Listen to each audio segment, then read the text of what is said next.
안녕하세요. 수필을 읽어주는 자매지축 행자마술사입니다. 행복지도사 김용진 교수님입니다. 우리 시대의 자화상.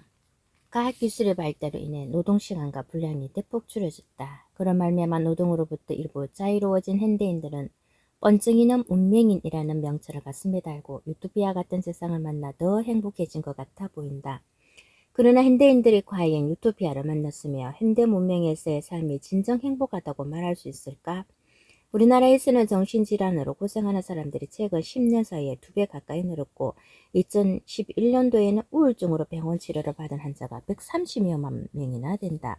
그리고 245만 명이나 되는 엄청난 숫자의 사람들이 불안장애 경험을 했다고 한다. 우리나라의 현재 상황이 이러하다. 수많은 병원들이 곳곳마다 세워지고 있고 병실마다 환자들로 북적거리고 있는 현실. 특히 OECD 국가 가운데 안타깝게도 우울증과 자살률, 노인 자살률, 노인 빈곤율이 모두 1위이고 이혼율은 세계 2위를 기록하고 있는 대한민국의 현지수가 그 질문에 대한 정확한 답안이 될 것이다. 의심할 여지 없이 현대인들은 노동으로부터 일부 자유로워졌음에도 불구하고 오히려 행복감보다 불안감이 더 커지는 이 황당한 세상에 살고 있다. 이것이 우리 시대의 일거리진 자아상이다. 우리는 살아가기 위해 그리고 자기 이익을 취하기 위해 일하게 되는데 그러다 보면 사회의 많은 문제점들과도 직면한다. 그렇다고 해서 일을 피할 수는 있을까? 실제로 우리는 일이나 직업 없이 사람답게 살아갈 수는 없다. 일이나 직업은 인생을 살아가는데 좋은 보람도 되기 때문이다. 그러나 이 시대는 문명이라는 이유로 더 많은 재화와 서비스를 필요로 하고 있고 또한 요구하고 있다. 그래서 현대인들은 더 많은 서비스를 누리기 위해 예전 사람들과 달리 훨씬 많은 돈을 벌어야만 한다. 가령 핸드폰이나 자가용이 개발되지 않았던 과거 시절에는 그것들을 활용하기 위한 비용 부담이 없었기에 그만큼 적은 수입으로도 충분히 살아갈 수 있었다. 그러나 이제는 문명의 이기들이 속속 개발되어 신상품의 수명이 극히 짧아지는 시대인데다가 가급적 신상품을 잘 활용해야만 문명인으로서의 품위를 유지하게 되므로 부득이 금전적 지출 요인이 증가하게 되었다. 얼마 쓰지도 않은 휴대폰, 심지어는 비싼 자가용을 단기간에 교체하는 사람들도 많다. 문명인으로서 품생품사하며 살려면 많은 지출이 발생하므로 그것은 노동의 수고를 더 해야만 하는 요인이 되어 결국은 문명인을 더 괴롭히게 되는 것이다. 이렇게 현대인들이 돈이 없으면 문명 사이의 일원으로 살아가기가 곤란하고 불편하다. 불행스럽게도 대부분의 현대인들은 자신의 내면적 행복을 추구하기 위해서라기보다 일단 쓸 돈을 벌기 위해 일을 하거나 직업을 갖는다. 상당수 많은 현대인들이 돈을 벌기 위해서 생명과 같은 시간을 던지고 즐거움을 상당 부분 포기하고 심지어는 목숨까지 바친다. 돈이 인생사에 필요한 재화이지만 인생의 목적이 아님을 알고 있음에도 불구하고 인생의 대부분을 돈벌이에 소진하다가 늙고 병들어 죽는다. 정말 어리석은 일이지 않을 수 없다. 우리 주변에는 새빵 하나가 최고의 꿈이었던 사람이 어느 순간부터 화장실 2개가 있는 아파트를 갖는 것이 그의 인생에 있어서 최고의 꿈이 된 불행스러운 경우가 허다하다.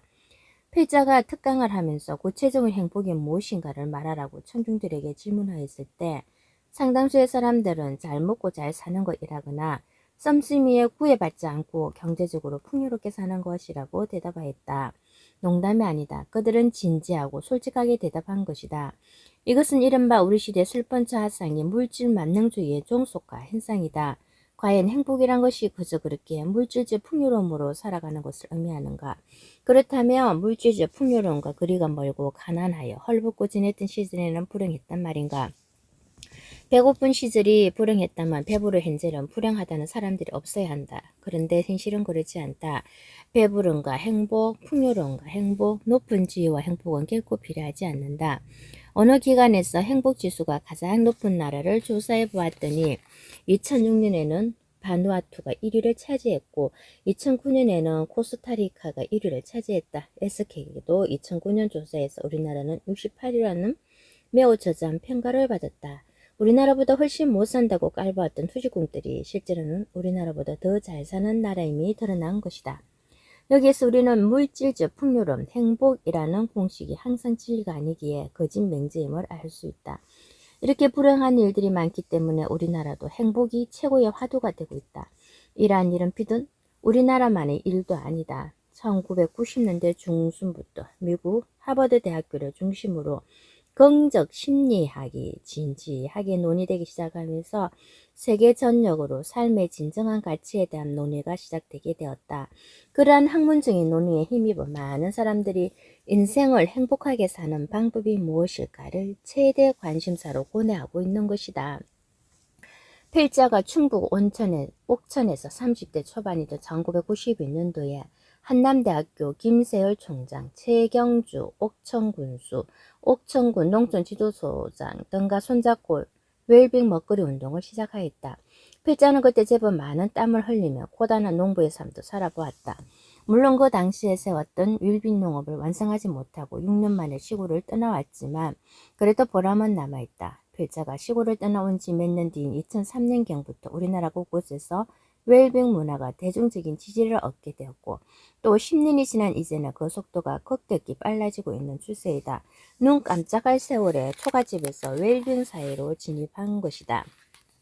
그런데 정말 우리가 웰빙 사회로 진입한 것일까? 그래서 긍정적이고 생산적인 감정들, 예컨대 사랑, 존경, 감사, 자비, 배려, 기쁨, 희망, 나눔, 봉사, 신뢰, 격려, 용서 등과 같은 것들로 인해 인간미가 넘치는 평화로운 삶을 살고 있을까?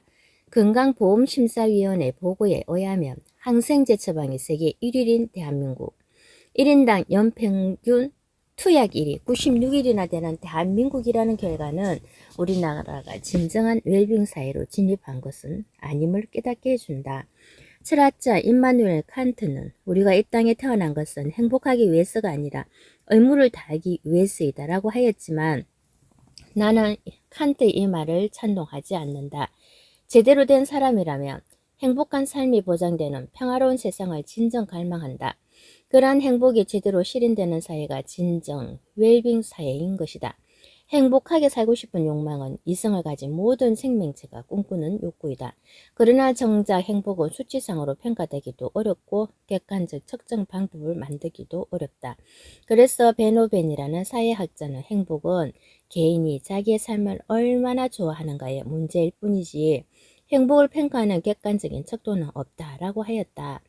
돈의 많고 적음에 따라 행복과 불행이 판가름 나는 것은 아니다. 돈이 많을수록 편리하고 윤택할 수는 있겠지만 그것이 행복을 누리거나 행복지수를 측정하는 결정적인 요소는 아니다. 대한민국 국민 1인당 연평균 소득은 아직 2만 달러에 미치지 못한다.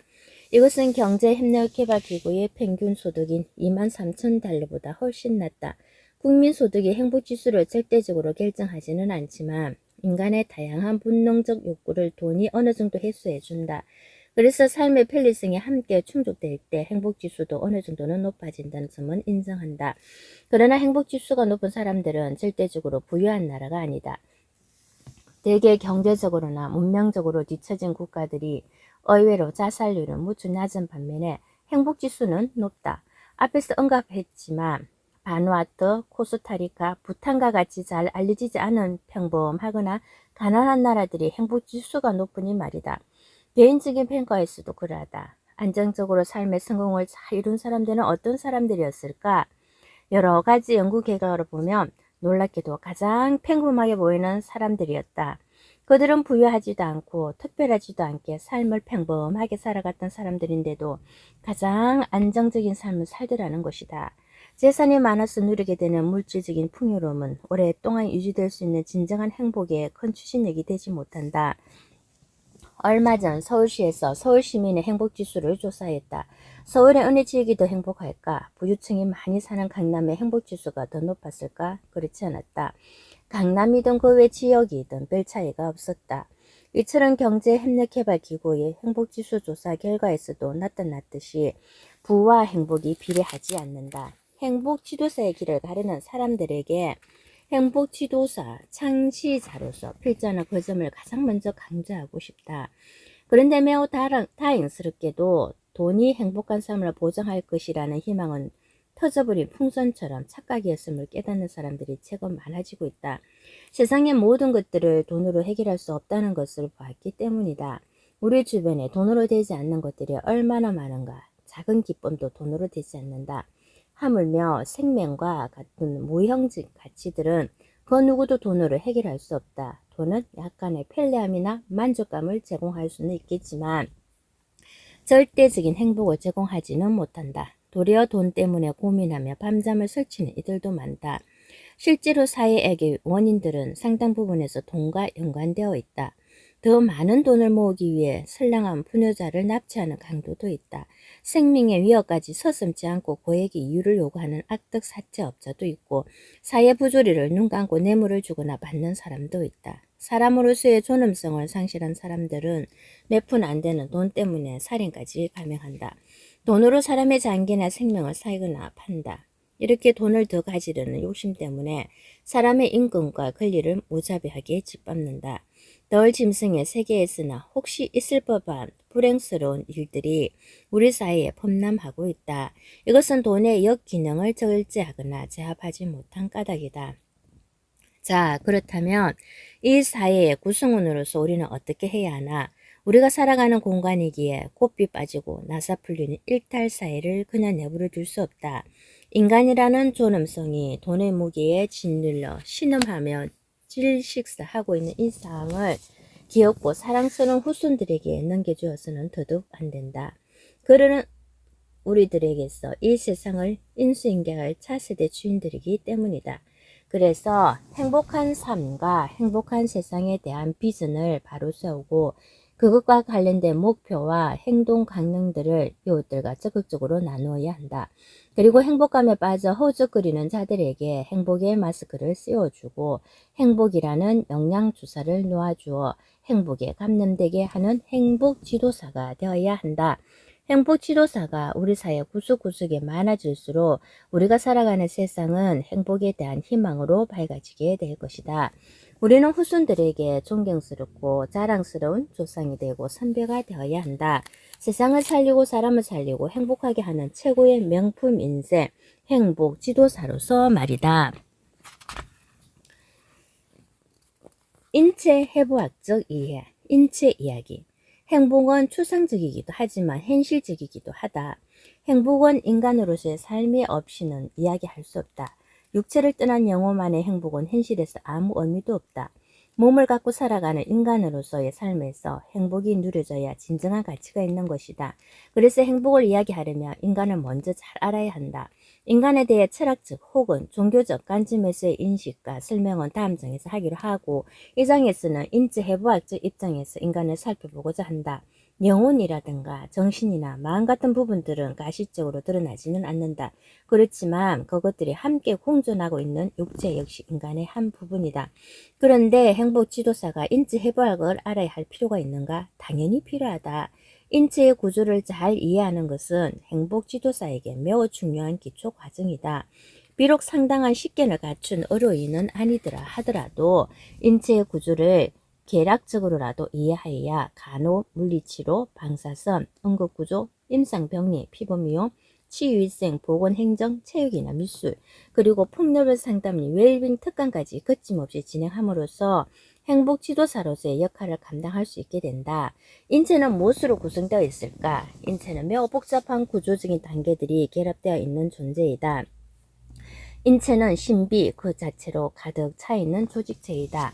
화학적 구조로 말하자면 물질의 기본 단위인 원자와 원자들의 결합체인 분자, 그리고 분자들이 결합하여 이루어진 생체 고분자가 세포를 형성합니다. 세포가 곧 몸이다. 바꾸어 말하면 몸은 살아있는 세포들도 빼곡하게 채워져 있다는 말이다. 그리고 모든 조직을 구성하고 있는 세포는 인체의 구조적, 기능적, 유전적 기본 단위이다. 그런데 그 세포가 어떤 부분에 위치하고 있느냐와 어떤 기능을 하느냐 등에 따라서 세포의 구조와 생명기관은 각각 다른 특징을 갖는다. 정말 신비한 일이다. 이렇게 구조와 기능이 닮은 세포들이 형성되고 분화된 것이 인체이다. 인체 조직은 기본적으로 각각의 구조와 기능에 따라 상피결합, 신경, 근육 이렇게 네 가지 조직으로 분류한다. 여기서 기능과 구조가 닮은 꼴인 조직들이 각각의 목적에 따라 묵혀진 상태를 기관이라고 한다. 기관은 두 종류로 나뉘어 설명하는데 장기의 내부가 조직으로 가득 채워져 있는 실질성 기관과 장기의 내부가 비어있는 유광성 기관으로 나눈다. 실질성 기관은 간, 심장, 콧밥 같은 것들이고 유광성 기관은 소장, 대장, 방광과 같은 것들이다. 계통의 몇 개의 기관들이 기능적으로 연관이 있는 것을 의미한다. 계통에는 골격계, 근육계, 신경계, 감각계, 순환계, 호흡기계, 소화기계, 생식기계, 비뇨기계, 내분기계로 분류된다. 이 외에도 신체에는 주요 장기들을 수용하는 비어있는 체강이라는 공간이 있다. 신체 뒷부분에서는 배척 체강이 있고 신체 앞부분에는 복척 체강이 있다. 복척 체강으로는 심막, 흉막, 복막이 있다. 세포 이야기. 인간만 아니라 모든 생명체는 세포를 갖고 형성된다. 모든 장기, 모든 골격이 세포로서 구성된다. 그런데 놀라운 것은 각각의 세포가 크기나 모양이나 수명이나 기능이 고유한 성격에 맞게 제각각이라는 점이다. 혈액의 기본 요소인 적혈구는 120일 정도의 수명을 가진 세포이지만 그보다 훨씬 더 장수하는 세포들도 많다. 그리고 더 놀라운 것은 세포들마다 분열의 시기도 각각 다르다는 점이다. 태아가 형성될 시기에는 엄청난 속도와 엄청난 양으로 세포가 분열한다. 그러나 성인이 되면 노화된 부분만을 복구하기 위한 정도로 소극적인 분열만 하게 된다. 하지만 신경세포는 태아기를 벗어나면 거의 분열되지 않는다. 인체의 세포들마다 고유한 목적대로 이렇게 조절이 잘 되니 참으로 신비한 일이다. 인체를 비롯한 모든 생명체가 세포만 갖고 있다면 어떻게 될까? 마치 이스트로 잘 뿌려던 빵반죽처럼 형체가 매우 단순하게 닮은 꼴이 되고 말 것이다. 그런데 상피조직, 결합조직, 근육조직, 신경조직 이렇게 4대 기본 조직이 있어서 이러한 조직들의 특성화 때문에 각각 다른 모습의 기관들로 채워지고 독특한 형태로 드러나게 된다. 돈으로 구입할 수 없는 어마어마한 신비 덩어리 그 자체의 몸을 안고 있는 존재가 바로 나 자신인 것이다. 세포는 광학 현면경으로 살펴보면 세계의 막으로 보호되어 있다. 세포가 만들어가는 각각의 조직은 세포만으로 구성되지는 않는다. 세포는 세포와 세포의 분비물 같은 배나물들로 구성된 세포관질로 이루어진다. 상피 조직은 분비물을 생산하고 내부의 통로와 공간을 연결하며 밖으로 드러나 표면을 덮는 역할을 한다. 결합 조직은 내부 공간을 채우며 에너지를 저장하는 조직이다. 체내의 근육 조직은 운동을 능동적으로 진행시키기 위해 목적에 따라 수축과 이완을 일으킨다. 그리고 신경 조직은 정기적 자극을 유발시키며 각종 정보를 전달하는 기능을 한다. 세포 핵은 한 개의 세포에 각 한 개의 핵이 있다. 그런데 꼭 그렇지만은 않다. 골격근 세포는 다수의 핵을 갖는 반면에 헬수판이나 적혈구에는 아예 핵이 없다. 세포핵은 세포의 분열이나 정식에 필요한 DNA의 복제와 밀접한 관련이 있다.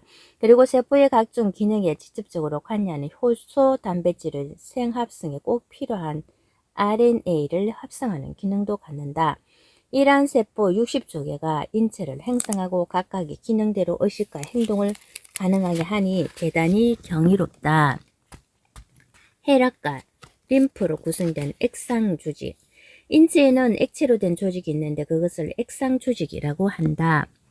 혈액과 림프가 그것이다. 혈액에서는 적혈구, 백혈구, 혈소판이 세포 성분이다. 일반적으로 혈액은 체중의 약 7, 8%를 차지하는데 그 가운데 액상 성분은 약 55%이고 세포 성분은 45% 정도이다. 그리고 세포 성분의 대부분은 약 120일 정도의 수명을 갖는 도넛 모양의 적혈구이다. 이 적혈구는 골수에서 만들어진다. 골수가 건강해야 하는 이유가 여기 있다. 적혈구는 혈액 1회 건강한 남자는 평균 500만 개 정도, 건강한 여자는 그보다 적은 450만 개 정도가 들어있다. 반면에 백혈구는 여러 종류가 있는데 혈액 1에 1만 개 정도가 들어있다. 이러한 액상 조직이 인체를 순환하면서 생명력을 지속시키게 된다. 만일 액상 조직이 활동을 중단하거나 굳어지게 되면 신체는 적극 죽음으로 치닫게 된다. 그래서 유대인들은 생명이 피에 있다는 전성을 믿고 피를 신성하게 여겨 제사에 동물의 피를 사용했다. 수축성이 강한 근세포로 구성된 근육 조직. 만일 신체에서 근육이 없다면 어떻게 될까? 근육이 굳은 루게릭병에 걸린 사람을 보면 이해되듯이 운동력이 발생할 수 없다. 몸의 지체가 자유자재로 잘 움직이기 위해서 근육 운동이 반드시 필요하다.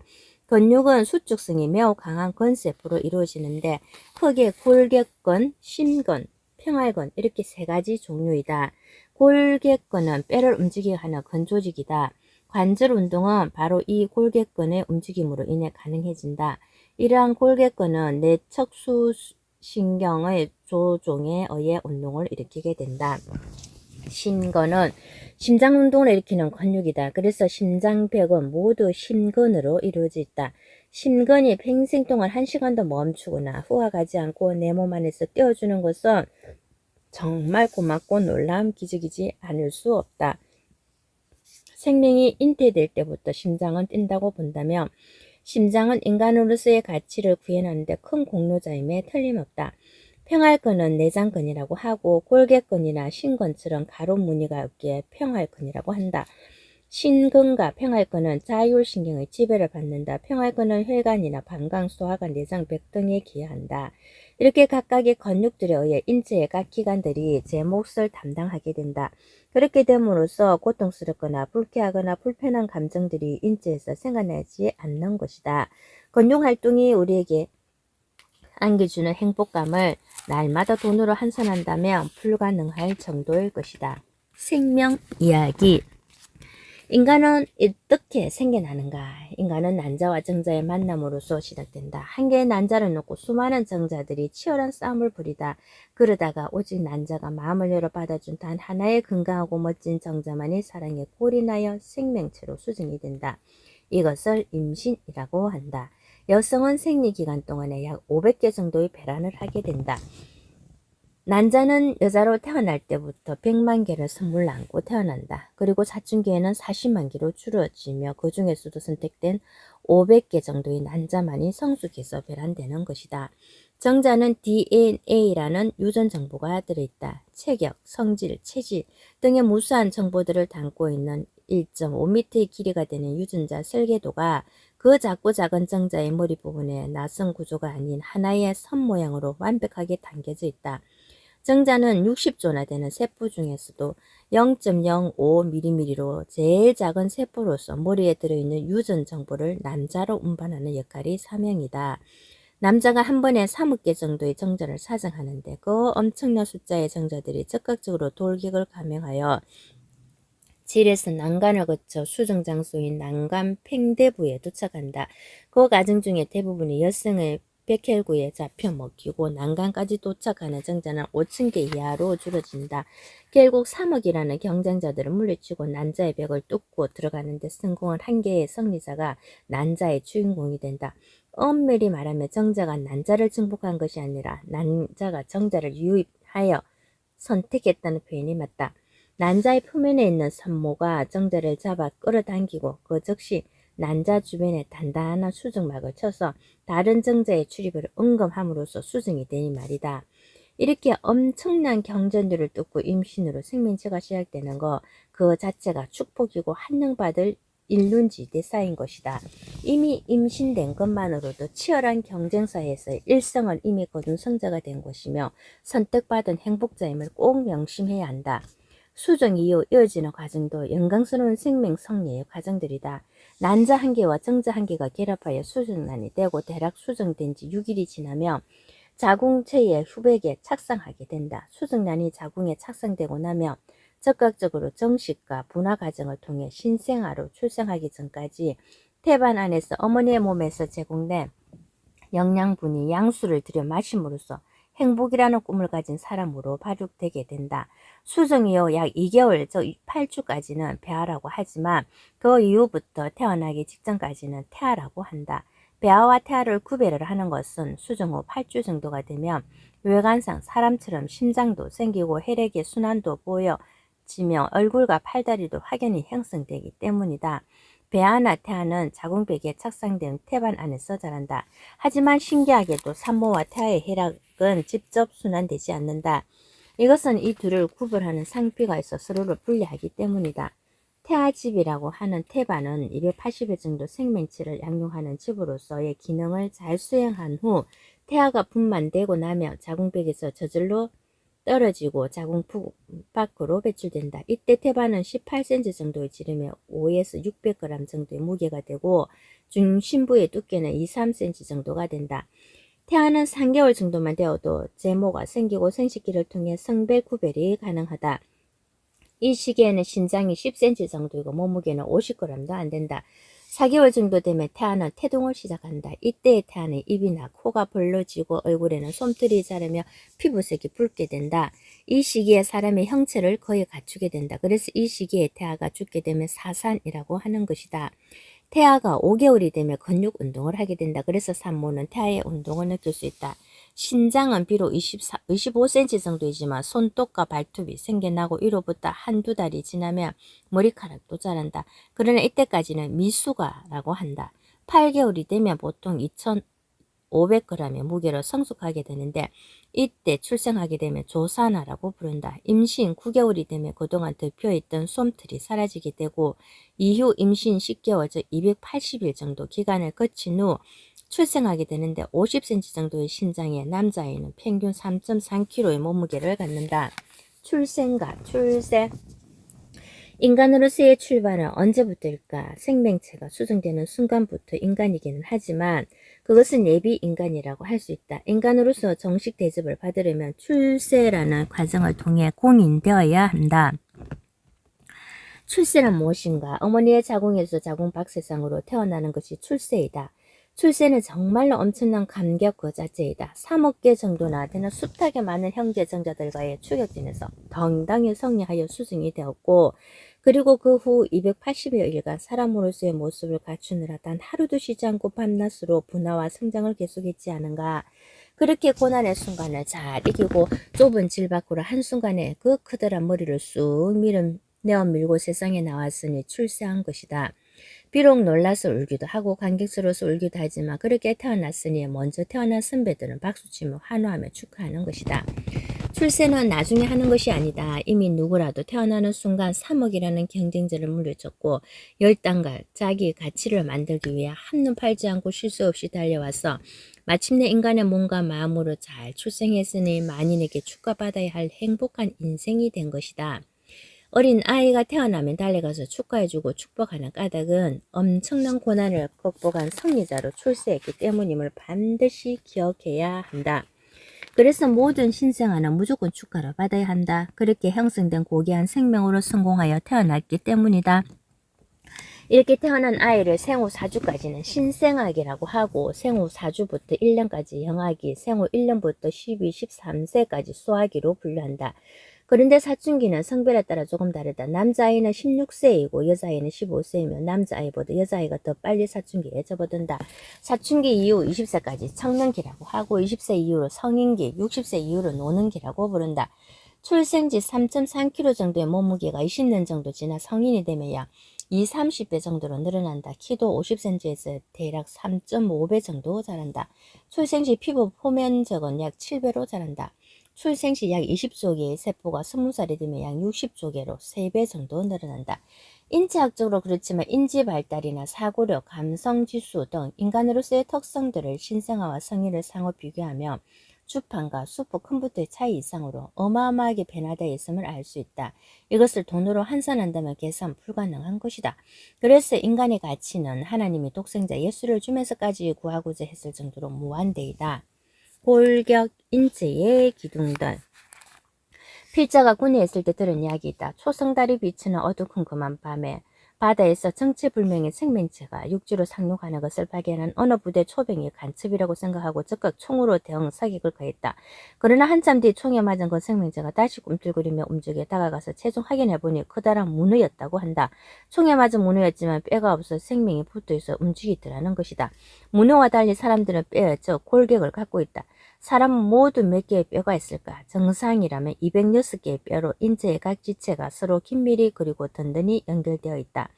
각각의 목적대로 형성된 206개라는 각각의 뼈가 제각각의 위치에서 충돌하지 않고 서로를 의지하며 정확하게 움직이고 있으니 이 얼마나 놀랍고 행복한 일인가.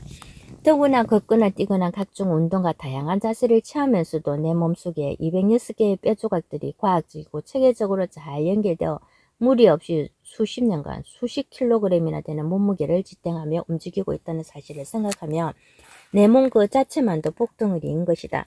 그런데 뼈도 세포이다. 뼈의 조직은 골모세포, 골세포, 파골세포 등과 같은 세포 조직 성분과 이미 딱딱하게 굳어 석회화가 진행된 골기질로 이루어져 있다. 그리고 골단 연골은 뼈의 길이를, 골막은 뼈의 부피를 성장하게 한다. 이 외에도 뼈가 성장하게 하기 위해서는 운동을 통한 적당한 자극이나 영양분의 섭취가 필요하다. 이렇게 구성된 뼈는 골격계를 이루는데 골격계는 체간골격과 체지골격으로 나눈다. 체간골격은 두개골, 척추, 흉골, 늑골로 구별되면 체지골격은 상지골, 하지골로 나눈다. 인체의 컴퓨터실에 뇌를 담고 보호하고 있는 두개골은 몇 개의 뼈로 이루어져 있을까? 뇌 2개, 8개, 안면골 15개, 이소골 6개, 이렇게 모두 16종 29개로 이루어져 있다. 게다가 뇌의 압력이 높아질 경우를 대비하여 뇌 중계는 6종 8개의 뼈로 신축성이 있게 움직인다. 두뇌도 열을 받으면 팽창함으로 두개골이 여러 조각으로 되어 있어 두뇌의 팽창에 즉각 반응하니 그거 참 신비하고 신기하다. 인간이 무거운 머리를 들고서서 직립보행을 할 수 있는 것은 척추의 기능 때문이다. 척추는 체간의 기둥으로서 두개골과 골반을 연결한다. 척추는 경추 7개, 흉추 12개, 요추 5개, 천골 1개, 미골 1개 이렇게 26개로 되어 있다. 물론 신생아의 경우 척추는 32개에서 35개 정도 있다가 나중에 몇 개가 붙어 줄어든다.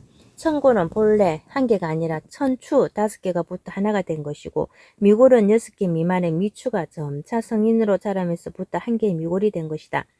척추의 특징은 추골과 추골 사이에 섬유연골로 이루어진 23개의 추간 원판이 있어 척추의 움직임을 자연스럽게 도와준다는 점과 중앙에 척추관이 있어 중추신경인 척수가 있고 각각의 추골 사이에는 말초신경인 척수신경이 통과하는 추간골이 열려 있다는 점이다.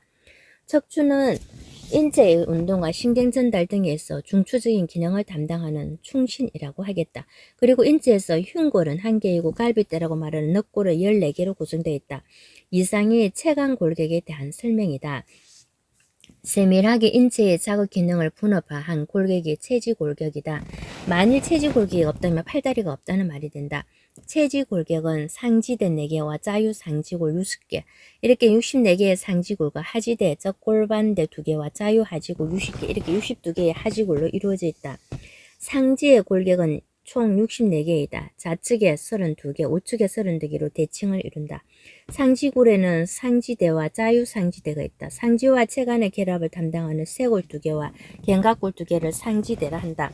상완골 2개, 척골 2개, 요골 2개, 수근골 16개, 중수골 10개, 지골 28개를 모두 자유상지골이라고 한다. 하지골은 엉덩이뼈, 즉 골반뼈와 연계된 골격들을 말하며 하지대와 자유하지대로 구분한다. 하지대는 골반을 형성하여 체간의 하지 부분을 연결시키는 좌측과 우측에 관골 2개가 있다. 흔히 골반은 관골, 천골, 미골이 붙어있는 커다란 그릇 모양의 골격이다. 자유하지대에는 대퇴골 2개, 설계골 2개, 경골 2개, 비골 2개, 족근골 14개, 종족골 10개, 지골 28개가 있다. 대퇴골은 인체에서 가장 기다란 뼈이다. 대퇴골은 골체와 상하 양단으로 구분하여 제일 윗부분의 대퇴골의 머리 부분은 거의 공처럼 둥근 형태로서 매끈하다. 이렇게 매끈함으로써 무거운 무게에도 뺄 무리 없이 뼈가 움직일 수 있는 구조이니 정말 과학적이다. 설계인대가 부착되는 설계골은 인체에서 가장 큰 종자골이다. 경골은 하태의 내측을 구성하는 뼈인데 골체와 상하 양단으로 구성된다. 비골은 하태의 바깥쪽을 구성하는 가늘게 만들어진 뼈이다. 족근골은 발목을 구성하는 7개의 뼈를 말한다. 중족골은 발바닥을 형성하는 뼈 5개이다. 중족골은 체중을 지지하기 위한 구조로서 발바닥을 향하여 약간 굽어져 있다. 지골은 바깥 뼈로서 무지에만 2개이고 나머지는 3개씩이 있다. 발은 인체의 모든 하중을 버티게 하는 공간이다. 평생 무거운 체중을 담아 머리가 원하는 곳으로 이동해주는 발은 늘 묵묵히 일만 한다. 발이 가는 곳은 자갈발이든 가시발이든 가리지 않고 가라는 곳으로 순종하며 걸어가니 정말 고마운 기관이다.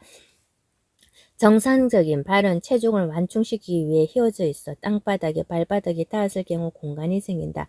이 공간을 족궁이라고 한다. 족궁이 없는 사람의 발을 팽발전, 평족이라고 한다. 이 경우는 선천적인 기행이거나 인대가 늘어났을 경우 이러한 현상이 발생하기도 한다. 골반은 복부 하단부에서 몸통과 하지를 연결해주는 매우 크고 튼튼한 뼈이다. 그리고 골반의 반은 받친다는 뜻인데 장기 일부와 비뇨기와 생殖기를 보호하고 있다. 물동이처럼 움푹한 모양을 갖고 있기 때문에 라틴어와 같이 영어로도 같이 쓴다. 골반은 좌우로 광골이 있다. 광골에는 엉덩이뼈라고 하는 장골, 궁둥이뼈라고 하는 좌골, 두덩뼈라고 하는 치골이 있다. 후반에는 엉치뼈라고 부르는 천골과 꼬리뼈라고 부르는 미골이 큰 그릇 모양으로 이루어져 있으며 남자와 여자의 골반은 각각 현저한 차이가 있다. 골반의 무게는 남자가 여자보다 무겁다. 골반 상부의 모습은 남자는 심장 모양인데 반해 여자는 타원형이다. 또한 복강에 내장을 받치고 있는 대골반은 남성이 넓은데 반해 여성은 좁다. 반면에 방광과 자궁과 같은 비뇨기와 생식기를 보호하는 소골반, 진골반이 남성에게서는 조금 깊은데 반해 여성은 넓고 얇다. 여성에게서 골반의 모양은 출산과 관계가 긴밀한데 출산의 통계에 따르면 골반의 각도가 75도 미만이면 난산이 될 가능성이 높다. 그리고 70도 미만에서는 자연 분만이 어려워 제왕절개를 권유하기도 한다. 또한 골반은 건강계도 관계가 깊다. 골반이 뒤틀리면 자궁도 정상적인 기능을 방해받게 되고 하반신의 비만, 생리통, 생리불순, 자궁 내막증과 같은 여성 질병의 발병률이 높아지게 된다. 장기를 보호하는 갑옷, 흉곽. 흉곽은 가슴 부분을 바구니처럼 싸고 있는 뼈대를 말한다. 양서류, 팔충류, 조류, 포유류 등과 같이 고등 척추 동물의 가슴 부위를 흉곽이라고 한다. 흉곽은 12개의 등뼈 즉 흉추와 12쌍의 갈비뼈 즉 늑골 그리고 1개의 복장뼈 즉 흉골로 포위하고 있어 가슴 부분을 보호하는 임무와 더불어 흉곽에 부착된 근육들의 활동을 도움받아 호흡 운동에도 관여한다. 흉곽이 보호하는 기관들은 심장, 폐, 식도, 혈관 등 순환기와 호흡기의 주요 부분들이 해당된다.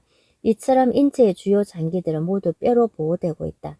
연약한 두뇌도 두개골로 보호되듯이 심장이나 폐, 식도, 혈관같이 귀한 기관들이 깔때기 모양의 흉곽을 형성하는 흉곽에 의해 보호되고 있다는 것을 알면 내 자신은 얼마나 대단한 존재인가를 알 수 있다.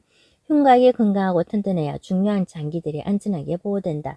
그런데 우리가 살다 보면 가슴에 충격을 받을 경우가 쉽게 발생한다. 흉곽이 없다면 큰일 날 순간이다. 그럼에도 흉곽이 있어 보호가 되니 정말 감사한 일이지 않을 수 없다. 인체해부학적인 관점에서만 봐도 우리의 몸은 하나하나 모두가 복스럽고 정교하고 정밀하게 만들어진 최첨단 최상의 것들로 구성된 고가품이다. 관절들의 오케스트라. 오케스트라 청중들의 숨소리까지 잠재울 정도의 단합된 합주. 어원적으로 오케스트라는 관행악을 지칭하는 그리스어인에서 비롯되었다. 고대 그리스의 극장은 대부분 원행 극장이었고 무대 위에서 무용수들과 기악 연주자들이 공연을 펼치는데 이때 그 원행 부분을 오케스트라라고 불렀다. 오케스트라에는 현악기를 중심으로 목관 악기와 타악기가 함께 조화를 이루면 진행되는 서구 기악 합주이다.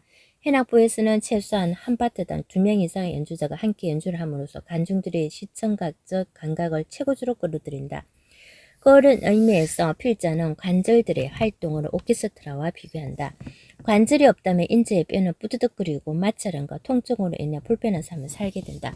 매 순간마다 그리고 식물인간이 되거나 죽기 전까지는 어찌되었든 26개의 뼈가 서로 긴밀한 연관을 통해 운동을 계속해야 한다. 그런데 그러한 운동 과정에서 뼈와 뼈의 연결을 부드럽게 도와주고 조절해주는 일을 바로 관절이 감당한다. 관절은 마치 청중들을 즐겁고 행복하게 해주기 위해 협력하는 오케스트라와 같은 역할을 한다. 그런데 관절 중에는 전혀 운동력이 없는 부동 관절도 있고 약간의 운동력이 있는 반가동 관절도 있으며 손가락이나 발가락처럼 운동성이 아주 많은 가동 관절도 있다. 그렇다면 우리 인체의 어느 부분에 관절이 있는가를 살펴보자. 두개골에는 관절이 있을까? 물론이다. 두개골은 두 개를 이루는 뼈의 8개와 눈, 코, 입이 있는 앞면을 형성하게 하는 14개의 뼈들 사이에서 대부분 봉합된 형태로 관절이 존재하므로 부동 관절이라고 할 수 있다. 하지만 두개골의 하와와 관절돌기 부분의 앞관절은 상성, 하강, 전진, 후퇴의 운동성을 갖는다. 인체의 모습을 직립으로 만들어주는 척수는 대략 32개에서 35개의 축골들로 구성된 기둥이다. 척추는 서로 길게 연결되어 추세관 관절과 추궁관 관절이 기둥 모양으로 체중을 분산시키고 있다. 놀라운 것은 추세와 추세관의 섬유 연골인 추간판 22개나 무게나 충격을 완화시켜준다는 점이다. 추간 원판은 단단한 섬유륜으로 외행에 구성되어 있지만 그 안에는 태아 척추의 척삭이 퇴화한 연한 수액으로 이루어져 있다. 척추는 다양한 인대들로 인해 붙어 있다. 척추를 지탱케 하는 인대로는 전종인대, 항인대, 극간인대, 극상인대, 항인대, 행돌관인대 등이 있다. 이 외에도 척추의 관절에는 한추후두 관절, 한축 관절이 있다. 위에서 언급하여 있지만 흉곽은 가슴 부위 중요한 기관들을 보호하는 부분이기에 훈골 1개와 12쌍의 24개의 늑골과 흉추 12개로 이루어져 있다. 그런데 늑골은 호흡을 하는 경우에 움직임이 발생하는데 숨을 들여 마실 때에는 아까 위로 운동을 하고 숨을 내쉴 때에는 아래와 뒤로 운동을 하여 흉곽이 좁아지게 한다. 흉곽의 관절에는 늑추 관절, 흉늑 관절이 있다. 수축성이 강한 건류. 필자가 이집트에 갔을 때 시나이산 아래 수도원을 방문한 적이 있었다. 그때 그 수도원에 모셔져 있는 수많은 유골들을 보았다. 그 유골들은 그 수도원 울타리 안에서 평생 동안 수다하다가 죽은 수도사들의 유골이었다. 그 유골들은 근육이 없어 흩어져 있었다. 근육이 없다면 뼈가 본래의 기능대로 활동할 수 없다. 근육이 있다는 것은 정말 행복한 일이다. 누구나 골격근, 심근, 내장근을 갖고 있기에 살 수 있다. 골격근은 뼈에 부착되어 있어서 관절 운동을 일으키고 음식물을 씹거나 얼굴의 표정을 변하게 하는 근육이다. 골격근은 운동신경이 통제하에 있으면 본인의 의지에 따라 운동력이 발생하는 근육이다.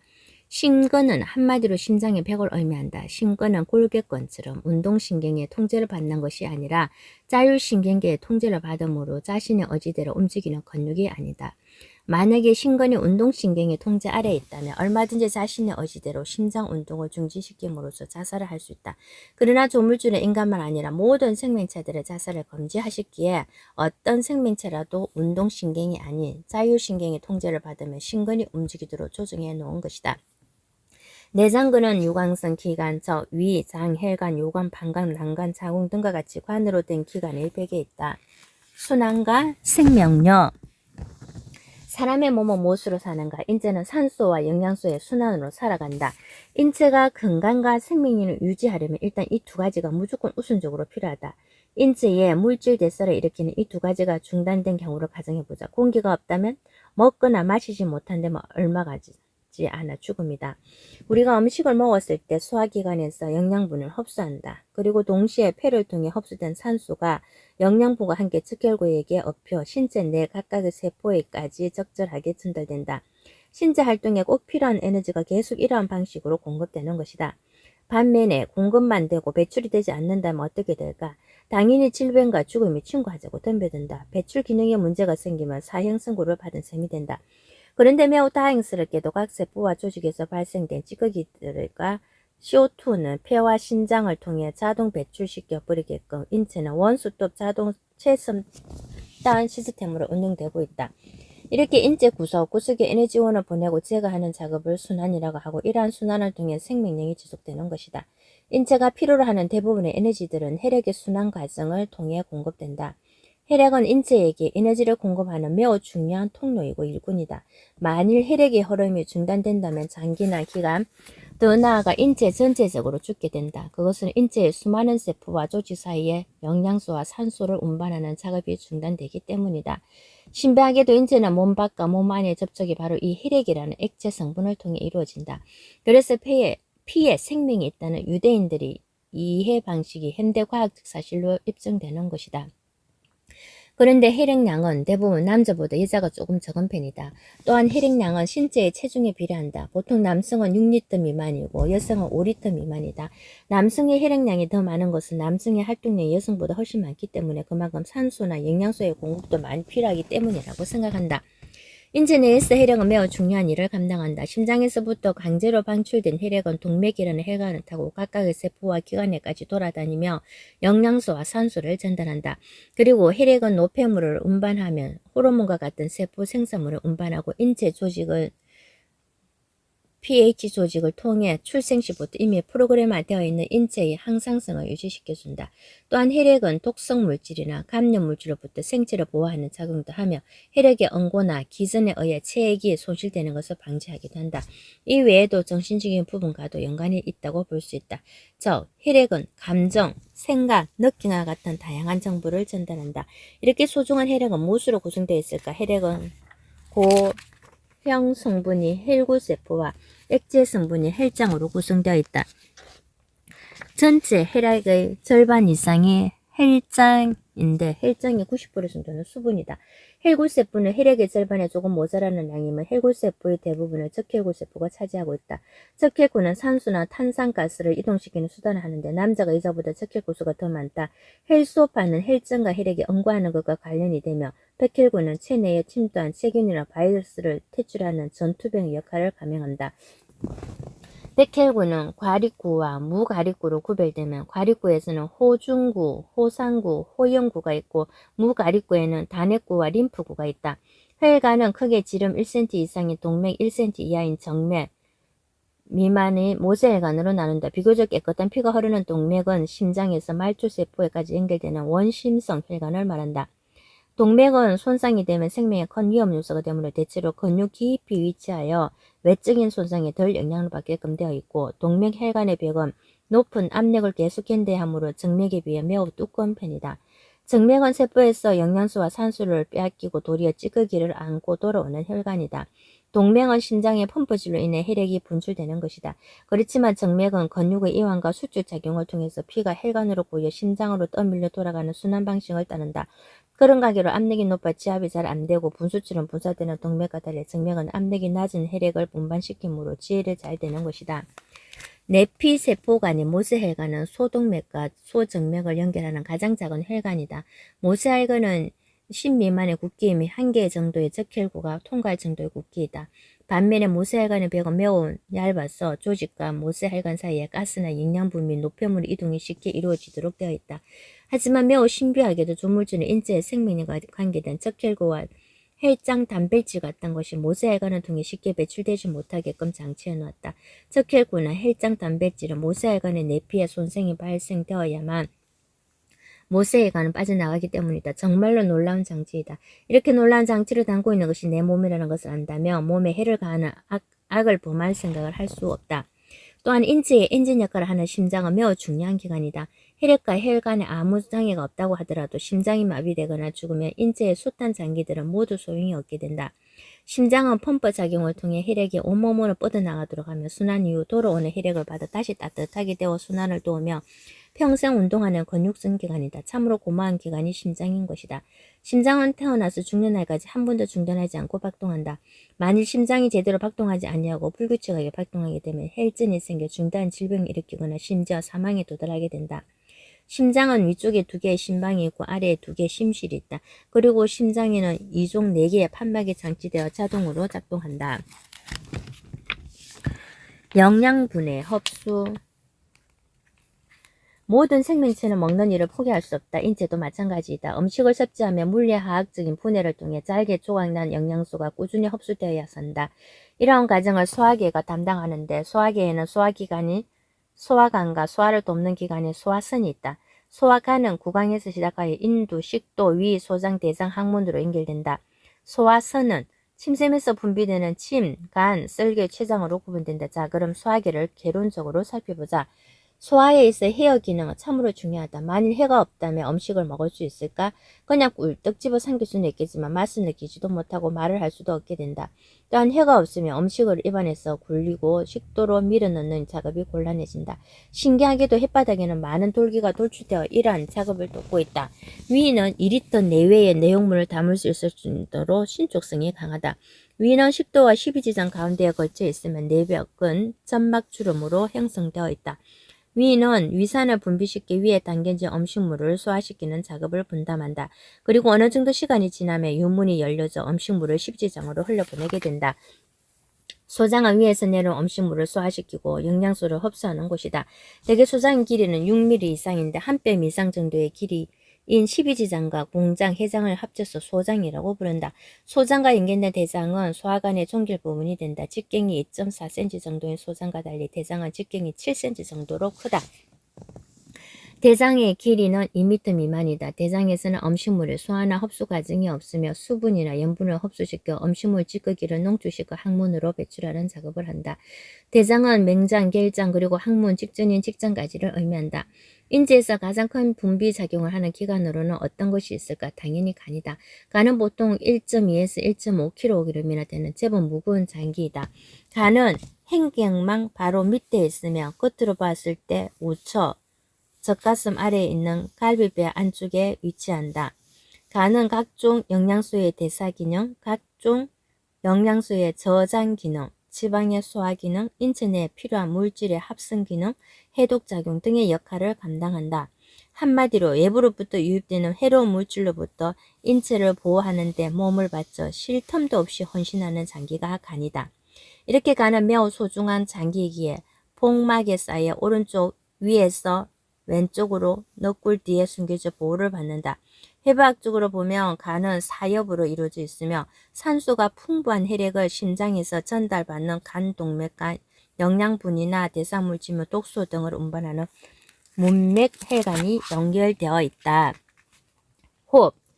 창세기에 보면 태초에 하나님이 인간을 창조할 때 코에 생기를 불어넣어 움직이는 생명체가 되게 하였다고 한다. 유대인들이 생각하는 생기는 숨결과 같은 호흡을 의미한다. 한마디로 생명체는 호흡을 하는 존재라는 정의이다. 맞는 말이다. 삶과 죽음의 차이는 일단 무엇으로 판단하는가? 호흡이 유지되고 있는가 아니면 중단되었는가로 판단한다. 그래서 사람이 죽으면 코 밑에 손을 대어보고 심장에서 멀리 떨어져 있는 손과 발을 만지며 체온이 식어가고 있는가를 살펴보는 것이다. 이처럼 인체를 비롯한 모든 생물들은 자동 호흡을 하게끔 되어 있다. 며칠 동안 음식이나 물을 마시지 않고도 살 수 있다. 그러나 호흡을 통해 신선한 산소를 공급받지 못하는 생명체는 그 즉시 죽을 수밖에 없게 된다. 호흡작용은 산소를 혈액에 공급하고 탄산가스를 혈액에서 밖으로 배출하는 작업이기 때문이다. 이러한 작업을 하는 기관을 호흡기관이라고 한다. 호흡의 구조는 간단하다. 코를 통해 비강으로 유입된 공기가 인두, 후두, 기관, 기관지, 폐까지 전달된다. 폐는 자율신경의 통제를 받는데 산소가 풍부하게 폐에 들어오며 폐포에서 탄산가스를 내어주는 대신 산소를 받아들이는 작업을 계속 수행한다. 이렇게 평생 동안 필터를 교환하지 않고 살 수 있으니 인체는 정말 걸작품이다. 인체의 하수 종말 처리장. 인체가 흡수한 음식물과 공기는 온몸을 돌아 산화하고 결국 노폐물을 발생시킨다. 그렇게 생성된 노폐물은 다양한 방법으로 모아지게 되고 땀, 오줌, 대변을 통해 몸 밖으로 배출한다. 이러한 배설의 기능 중 하나가 바로 비뇨기계이다. 비뇨기계에는 신장, 요관, 방광, 요도가 있다. 신장은 좌우 한 쌍으로서 오줌의 형태로 배설 기능을 수행함으로써 수분과 염분, 산과 염기 간의 균형을 유지하는 작업을 한다. 또한 신장은 렌닌이라는 효소를 통해 혈압을 조절시키며 골수의 적혈구 생성을 돕는 역할을 한다. 그렇기 때문에 신장은 혈액 공급이 매우 많은 곳이고 결속 혈액을 정화시키는 매우 중요한 장기이다. 요관은 신장에서 생성된 오줌을 방광까지 운반하는 통로이다. 요관은 자율신경의 통제를 받는다. 방광은 오줌을 저장하는 공간으로서 평천력이 뛰어나다. 방광에는 300에서 500mg의 오줌을 저장할 수 있다. 요도는 방광에서 시작되는 오줌관으로서 여자는 4cm 미만으로 요도가 작고 항문과 가까이에서 자칫 청결하게 관리하지 않을 시에는 요도염, 방광염, 신장염까지 일으킬 수 있다. 반면에 남자는 20cm 정도로서 요관과 난관이 구분되어 있는 여자와 달리 오줌 배출과 정액 배출 기능을 함께한다. 생명을 탄생시키는 생식기. 인간은 생식기를 통해 생명을 만들어간다. 남자의 생식기와 여자의 생식기는 외형과 기능상으로 차이가 많다. 남자의 생식기는 정제를 행사하는 고환, 정제를 배출하는 정관, 그리고 외부 생식기가 있다. 엉경은 2종, 3개의 해면체 조직으로 이루어져 있고 혈액순환이 매우 원활히 이루어지도록 되어 있다. 엉경에는 발기를 돕는 엉경 해면체가 기도에 붙어 있다.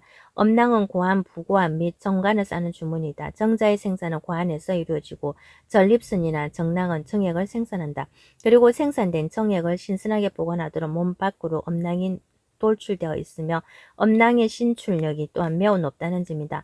엄낭의 신출력으로 인해 더위와 추위에도 큰 문제 없이 고환과 정액을 잘 보호할 수 있는 것이다. 여성의 생식기로는 질 입구로부터 질, 자궁경부, 난소와 나팔관 등이 해당된다. 자궁병은 점막, 건청, 장막으로 되어 있다. 자궁은 평균 7cm 길이이며 두께는 3cm로도 두꺼운 편이다.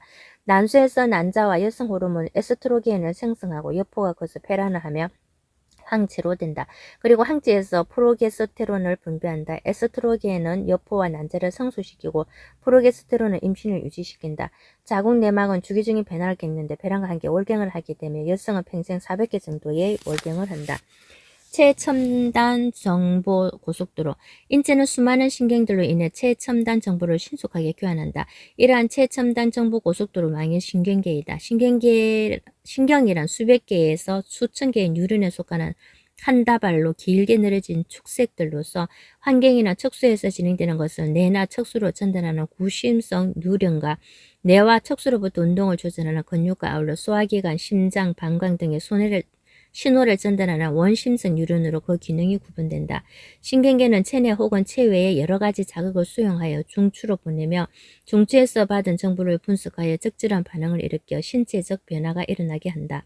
신경계는 뇌와 척수로 이루어지는 중추신경계와 뇌신경과 척수신경으로 이루어지는 말초신경계로 나눈다.